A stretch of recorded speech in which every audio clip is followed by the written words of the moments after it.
സങ്കീർത്തനം 90-ാം അധ്യായം 1 മുതൽ 17 വരെയുള്ള വാക്യങ്ങൾ. കർത്താവേ, നീ തലമുറ തലമുറയായി ഞങ്ങളുടെ സങ്കേതമായിരിക്കുന്നു. പർവ്വതങ്ങൾ ഉണ്ടായതിനും നീ ഭൂമിയെയും ഭൂമണ്ഡലത്തെയും നിർമ്മിച്ചതിനു മുമ്പേ നീ അനാദിയായും ശാശ്വതമായും ദൈവമാകുന്നു. നീ മർത്യനെ പൊടിയിലേക്ക് മടക്കി ചേരുമാറാക്കുന്നു. മനുഷ്യപുത്രന്മാരെ തിരികെ വരുവീൻ എന്നും അരുളി ചെയ്യുന്നു.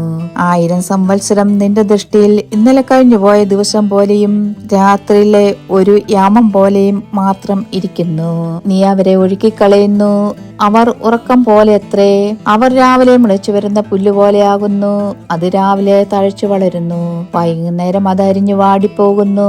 ഞങ്ങൾ നിന്റെ കോപത്താൽ ക്ഷയിച്ചും നിന്റെ ക്രോധത്താൽ ഭ്രമിച്ചും പോകുന്നു.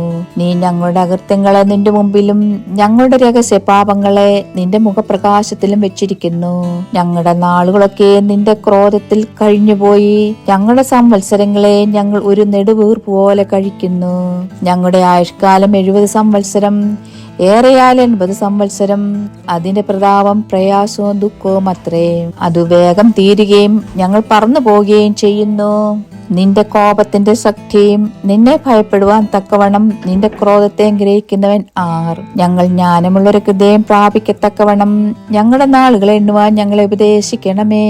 യഹോവേ, മടങ്ങി വരണമേ. എത്രത്തോളം താമസം? അടിയങ്ങളോട് സഹതാപം തോന്നണമേ. കാലത്ത് തന്നെ ഞങ്ങളെ നിന്റെ ദയ കൊണ്ട് തൃപ്തരാക്കണമേ. എന്നാൽ ഞങ്ങളുടെ ആയുഷ്കാലമൊക്കെ ഞങ്ങൾ ഘോഷിച്ചാനന്ദിക്കും. നീ ഞങ്ങളെ ക്ലേശിപ്പിച്ച ദിവസങ്ങൾക്കും ഞങ്ങൾ അനർത്ഥം അനുഭവിച്ച സംവത്സരങ്ങൾക്കും തക്കോണം ഞങ്ങളെ സന്തോഷിപ്പിക്കണമേ. നിന്റെ ദാസന്മാർക്ക് നിന്റെ പ്രവൃത്തിയും അവരുടെ മക്കൾക്ക് നിന്റെ മഹത്വം വെളിപ്പെടുമാറാകട്ടെ. ഞങ്ങളുടെ ദൈവമായ യഹോവയുടെ പ്രസാദം ഞങ്ങളുടെ മേലിരിക്കുമാറാകട്ടെ. ഞങ്ങളുടെ കൈകളുടെ പ്രവൃത്തിയെ സാധ്യമാക്കി തരണമേ.